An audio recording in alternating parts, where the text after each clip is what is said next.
Hello, I'm Jill Clark, former England international badminton player and now commentator for our dynamic and globally popular sport. This week, as we celebrate our 300th edition of Badminton Unlimited, I have something special for you, the story of badminton.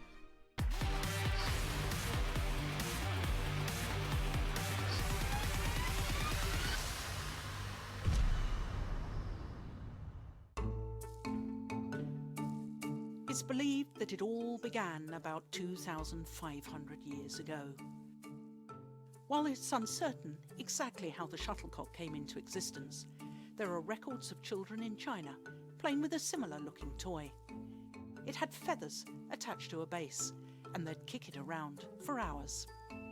This game was called Tizianzi, dating back to the 5th century BC. Still played today, it is now known as Jianxi in China, or Chapte around other parts of Asia. Historically, the shuttlecock was made of feathers with rubber or cork attached to the base. Unlike in China, where the shuttlecocks were kicked, in Europe the game involved hitting it with wooden paddles, and later on with especially made rackets called battledores. Ancient Greece has been one of the originators for battledore and shuttlecock some 2,000 years ago. By the 17th century, le jeu du volant, exactly translated to the flying game, had become an aristocratic pastime. Those are the different stories around the origins of the traditional game, better known as battledore and shuttlecock. Here is what we know for sure. Badminton evolved from this ancient pastime.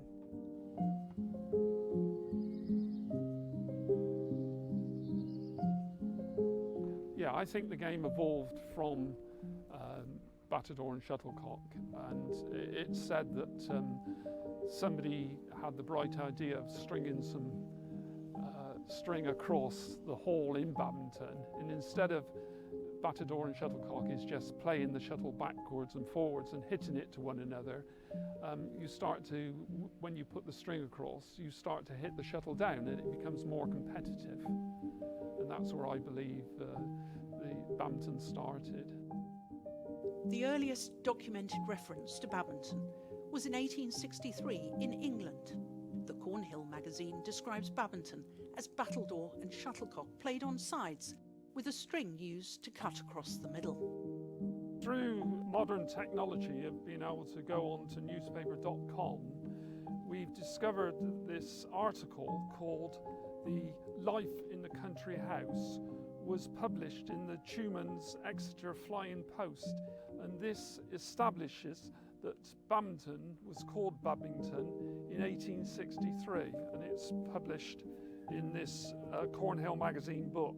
And it says that if the weather be such as induce you to remain within doors, your cooperation will be sought for a game of pool, badminton, which is battledore and shuttlecock played with sides across a string suspended some 5 feet from the ground, or similar amusements.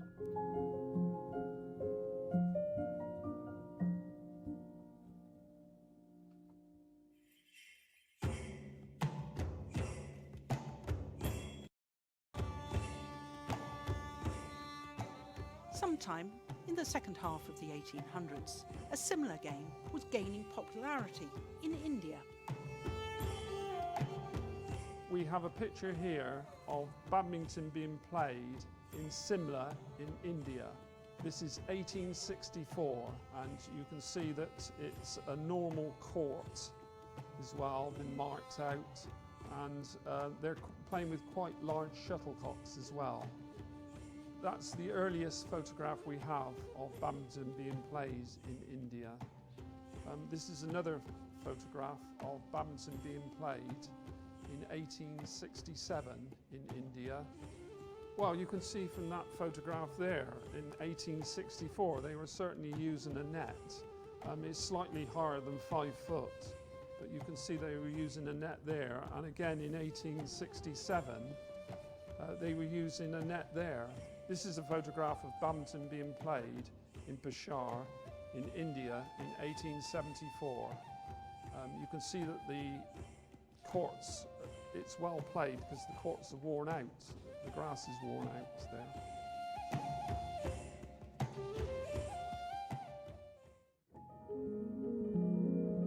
Evident through various texts and images, a game involving rackets and shuttlecocks with a net dividing the sides was popular among British officers in the city of Pune. In fact, this game came to be called Pune after the Indian city. Some believe the Pune game was where it all began. But as far as the history goes and all that, I mean, where it started, as everybody probably knows, that it started somewhere in Pune, so they say. The game originated in India, went back to England, got modified, and probably has become one of the most popular sports in the country now. For me, of course, Pune is the name which we come. It was played by the Britishers when they were in here. That's the general this thing. It started in Pune by some Britishers and the soldiers who used to play. And there's a county called Badminton back in England, and that's where its name come from.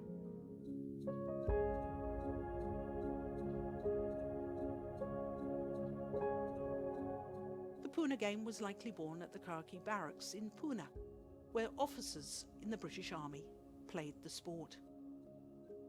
The history of the Pune Club also dates back to the 1860s and was used by the military garrison stationed in the city. The sport was also played here.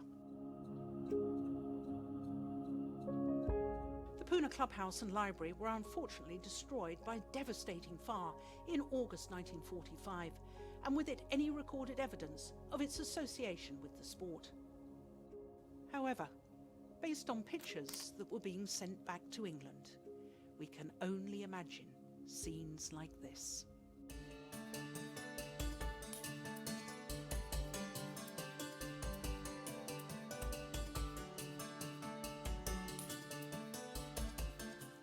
India in the late 19th century. Men and women serving the British Empire enjoying a game of Pune or badminton. Regardless of what it was called, what is undisputable is India's historical contribution to the popularity of the sport. We know that for a fact that the game was started in Badminton House in 1863, but it wasn't very popular in this country for probably the next 10 years. It wasn't popular. It didn't grow very much at all, but it was taken, I believe, by army officers to India, and there it became extremely popular. We know with the civil service people who were out there, it became really popular. And then in about 1873, it started to come back to this country, and people in the paper were talking about this new game of badminton. But it had already been invented 10 years prior, but it certainly became more popular from 1873.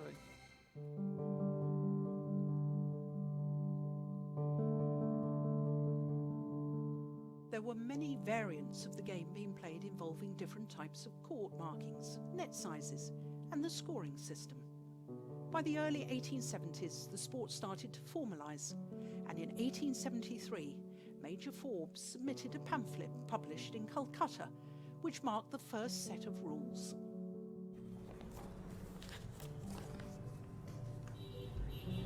But the rules of badminton, which is Pune game, were formed in India only.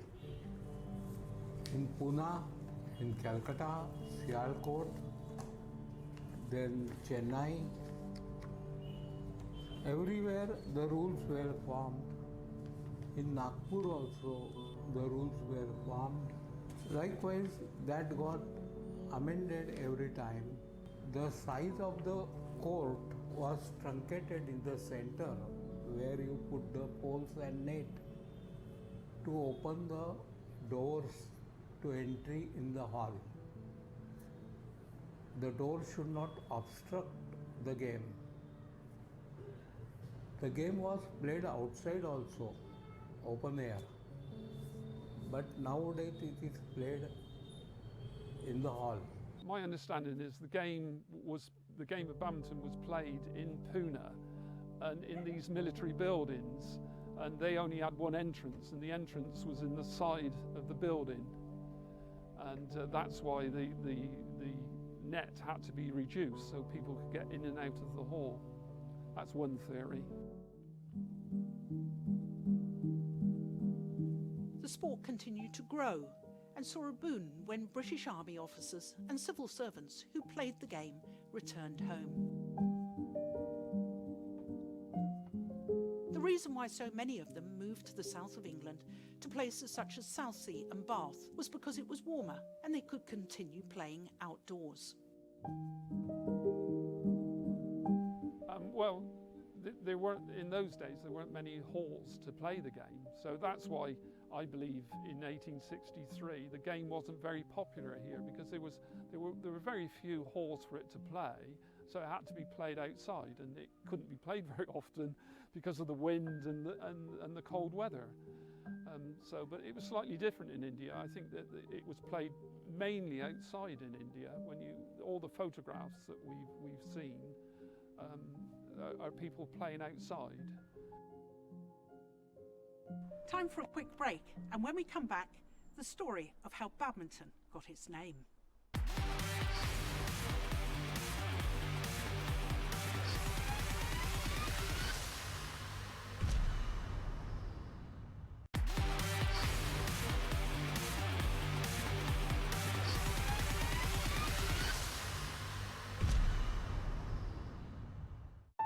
Welcome back to our 300th episode of Badminton Unlimited, where we're looking at the story of badminton. Just to recap, the roots of the sport can be traced back to ancient Greece, China and India, and it developed from the sport of battledore and shuttlecock. So how did the name badminton come about?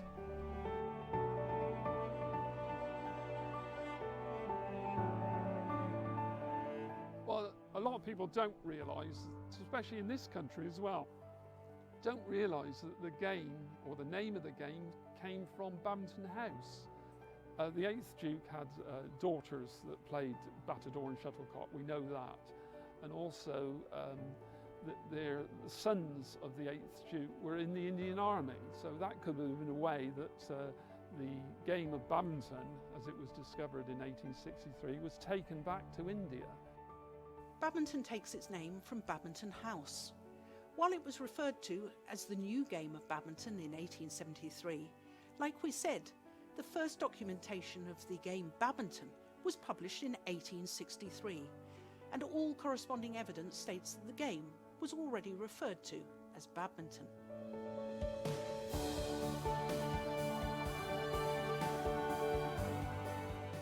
What actually happened is somebody wrote in the Field magazine and said, what's happened to the old game of badminton? And the Field magazine eventually made it to India, and people wrote back. There was a letter written back home from the wife of the then Indian Foreign Secretary, the wife of the Foreign Secretary. She says in the letter, "Badminton mad here, making bats is quite a trade," and she says that it's very difficult to make the shuttlecocks here.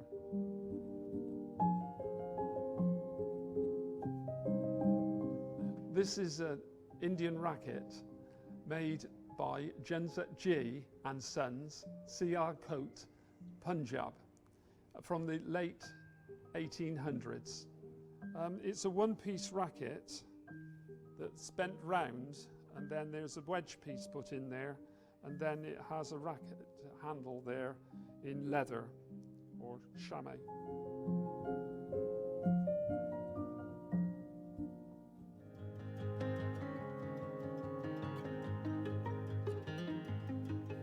Here's something else that's interesting.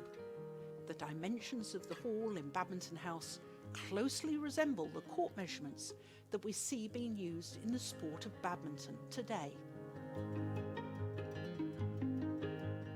We've measured the hall, and it's basically the same size as the court as we know it now. Before the Badminton Association was formed, badminton clubs in this country certainly just used the size available.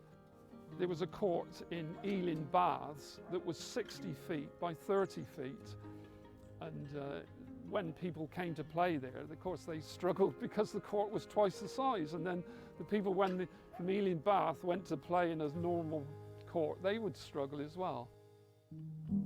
Badminton clubs began to develop in England in the 1870s and 80s, and it was Southsea and Bath that were the oldest clubs. So with the sport becoming competitive, and in order to regulate it, the first National Badminton Association was formed here in England in 1893.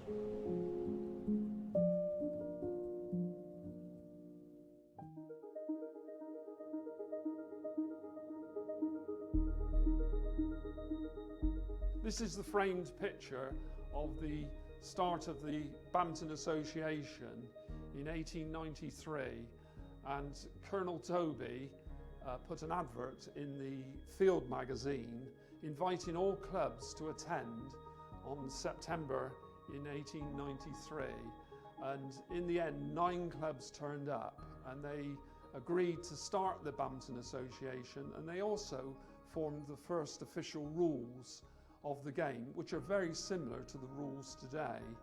Colonel Doby was he was the first president, secretary, treasurer of the Badminton Association, and he was the one who actually got it going. George William Vidal, and he was an instigator of composing the rules in India. He was a British civil servant there, and he eventually moved back to England, and he became the secretary of the Badminton Association in England from 1899 to about 1907. I believe that was a major change in the game of badminton. From 1863 until 1893, there were no rules, no regulations at all, and clubs just simply played friendlies in the country. And this was a major change. And that Badminton Association then sort of organised badminton in the world until 1934, when the IBF, the International Badminton Federation, was formed. So I think that actually starting the association in 1893 was really the major thing in badminton. It's when it started to grow, be promoted.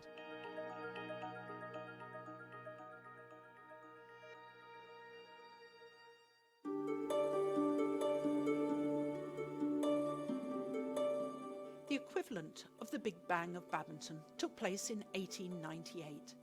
Mr. Percy Buckley, secretary of the Guildford Badminton Club, organised the first ever open doubles badminton tournament. The Guildford tournament was the first open tournament in 1898. Because of its success, the Badminton Association organised its first event the following year, including the 2 singles competitions to the doubles. In 1898, the first open tournament was played at Guildford. When I say open, this is where people from other clubs were allowed to play there. And it was so popular, this tournament, that the next year the Badminton Association ran their own tournament. For the first few years it was called the Association Tournament, and then it was called the All England. And one of the major things about the promotion and why lots of clubs wanted to join was because of the All England Badminton Championships. You see the number of clubs vastly increased as soon as the All England started.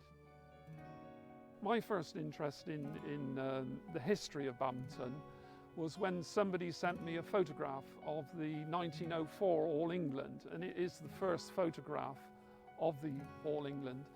But on the history side, it was when somebody sent this 1904 All England, and I got interested in the history, and then eventually I joined the museum and have been involved in the Badminton Museum for the last 19 years or so.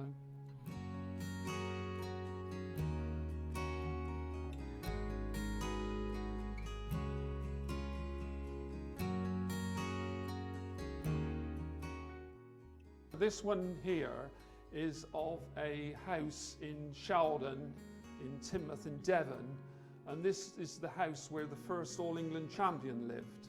And we believe because they could practice badminton outside, this is why the Devon girls were so good. There was 4 of them in the final, and they never lost a game in the first All England right the way through. And you can see they're particularly good because you can see that they're doing jump smashes here and round the head action shots there in their long dresses. And this is actually Muriel Lucas here, who's actually playing. And she was so much stronger, she usually played at the back of the court. Quite a few of the photographs we have where she's playing at the back of the court. And there she is again there at the back of the court. This guy here is Stuart Massey, who was the first All England champion. And this chap here is Ralph Nichols, and he is the last Englishman to win the All England.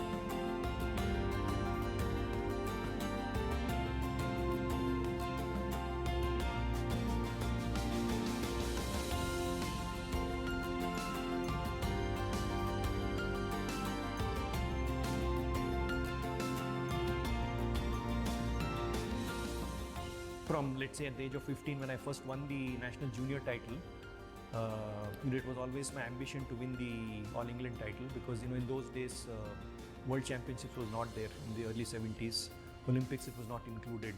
So All England was like the unofficial World Championship, equivalent of Wimbledon in tennis. So whoever won the All England was considered as the unofficial world champion. So everybody, dream, in any badminton player's dream at that time was to win the All England. It was very prestigious. It's known to be one of the prestigious tournaments of the year. In fact, the best. If you won the All England, you were... It's the oldest tournament, the main reason, but it was also considered up to 1977 as the unofficial World Championships. There weren't any World Championships. So if you won the All England before that date, you were considered the best player in the world.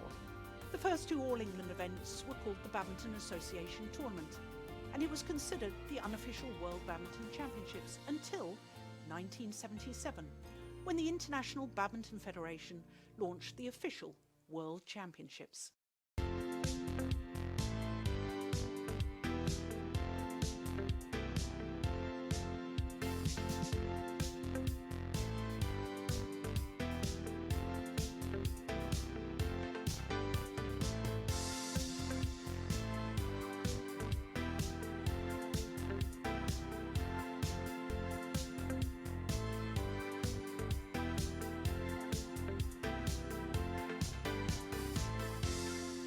This year here in Basel, we celebrate the 25th staging of the Badminton World Championships.